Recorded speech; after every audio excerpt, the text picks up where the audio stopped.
Bonjour et bienvenue à la Minute Tech. L'objectif est de vous informer de concepts ou fonctionnalités des applications métiers à travers de courtes vidéos. Je m'appelle Sana Baou, je suis spécialiste Power BI chez Microsoft France. Et donc aujourd'hui nous allons voir comment déployer en quelques clics un rapport de suivi d'activité commerciale. Allez, c'est parti! Sur le site powerbi.com, une fois authentifié, je vais aller sur la partie application à gauche ou apps. Donc une application ou apps Power BI est un type de contenu qui regroupe des tableaux de bord et rapports prêts à l'usage. Je clique sur obtenir des applications ou Get Apps. Et en fait, ces applications peuvent être conçues par votre organisation et vous pouvez également utiliser des applications dites modèles ou template apps qui sont soit conçues par Microsoft ou par nos partenaires. Je vais chercher une application modèle dédiée à la remontée d'indicateurs commerciaux issus de Dynamics 365. Donc ça commence par 16 Analytics pour Dynamics 365. Je vais cliquer sur Installer et je suis les instructions. Mon rapport est presque prêt. Il me reste à configurer la connexion entre le modèle et mes données. Je clique sur Connect Your Data et là, il me suffit de coller l'URL de mon environnement Dynamics. Suivant. Ici, je m'authentifie et je choisis l'authentification de type OAuth, authentification moderne, et ici le Privacy Level à organisationnel. Et je continue et je lance le rafraîchissement des données. Une fois mes données mises à jour, le rapport est prêt à l'usage. À noter que cette application a pour objectif de suivre des indicateurs standards et basiques de performance commerciale, comme par exemple la distribution du revenu par industrie, par pays ou encore par contributeur, la performance de mon équipe ou encore l'analyse des opportunités qui ont été perdues ou gagnées. Et un axe qui est extrêmement important aussi pour moi, c'est le suivi de l'état d'avancement des opportunités en cours, le sales stage. Je peux voir également cette distribution de ce revenu qui est ouvert, ou ces opportunités ouvertes par pays, par industrie, toujours par contributeur. Et je peux également me concentrer sur les activités en cours, activités ouvertes, et me focaliser sur celles qui sont prioritaires. Maintenant, comment aller plus loin et enrichir ce rapport? La première étape va consister à installer l'application Power BI Desktop. Cette application est gratuite et est dédiée principalement aux concepteurs de rapports. Donc soit vous la téléchargez à partir du Microsoft Store, soit à travers le centre de téléchargement Microsoft. La deuxième étape va consister à télécharger le fichier source qui se trouve sur ce lien que nous allons mettre dans les ressources de la vidéo. Et vous cliquez sur télécharger le rapport Power BI pour Sales Analytics. Une fois le fichier téléchargé, je l'ouvre avec Power BI Desktop et je retrouve les pages du rapport initial avec les données d'exemple. Il me faut maintenant rafraîchir justement ce rapport avec mes propres données. Donc je clique sur transformer les données ou transform data et là la fenêtre Power Query Editor va s'ouvrir. Power Query Editor, c'est une solution qui est intégrée à Power BI Desktop qui permet de transformer mes données et de préparer ces données-là, de les nettoyer avant de les utiliser pour la database. À ce niveau, au niveau de ces requêtes, il me suffit tout simplement de faire la même chose ici.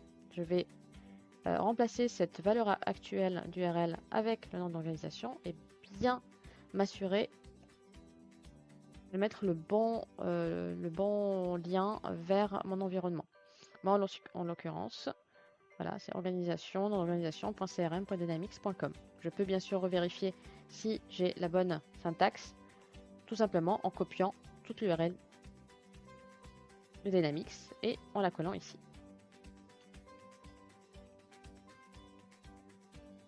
Ensuite, je remonte au niveau des entités principales. Ce qu'il faut savoir ici, c'est que les entités ou ces tables vont être les tables principales qui vont être utilisées ou qui sont utilisées dans ce rapport. Je vais au niveau d'account, la table de compte, et je clique sur éditer les identifiants, ou Edit Credentials, et je vérifie bien que le bon nom d'organisation et la bonne URL de mon environnement a été saisi et apparaît bien ici. Je sélectionne une authentification avec mon compte d'entreprise et je clique sur Sign In. Une fois la connexion établie à mon environnement, donc je commence à voir une prévisualisation de mes données pour chacune des tables. Par exemple, ici, je vois les remontées d'informations sur mes comptes ou encore sur cette table d'opportunités, produits, les leads, les utilisateurs et la table opportunités. Donc là, on remarque les différentes colonnes qui constituent cette table. Donc, je constate également qu'il y a un travail qui a été réalisé au préalable de transformation de la donnée, de nettoyage. Donc, les noms des colonnes sont traduits en des termes métiers. Et les formats des colonnes me semblent pertinents ou adaptés justement au type, de contenu.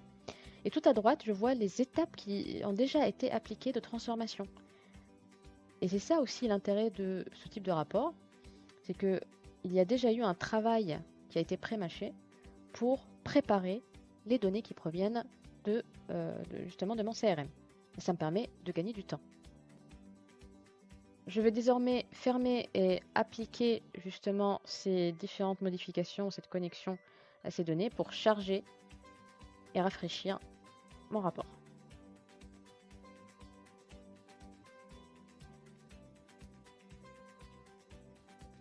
Mes données étant désormais mises à jour, donc je peux continuer ou personnaliser justement mon rapport.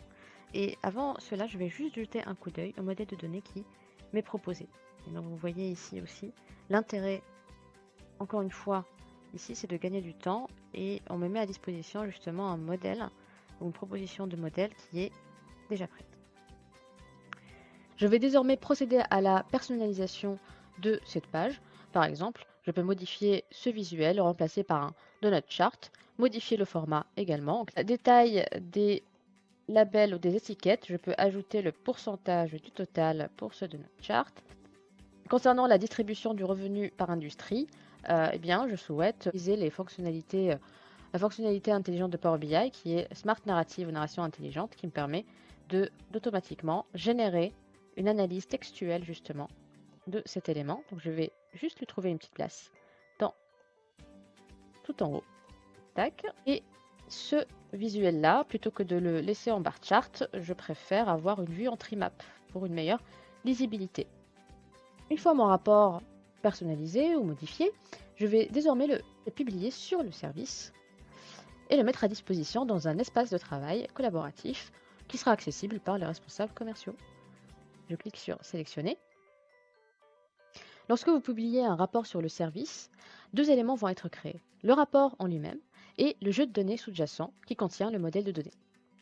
Pour actualiser le rafraîchissement des données, il vous suffit de cliquer sur Schedule Refresh ou planifier l'actualisation au niveau du jeu de données. Vous pouvez par exemple décider d'actualiser ce rapport 3 fois par jour.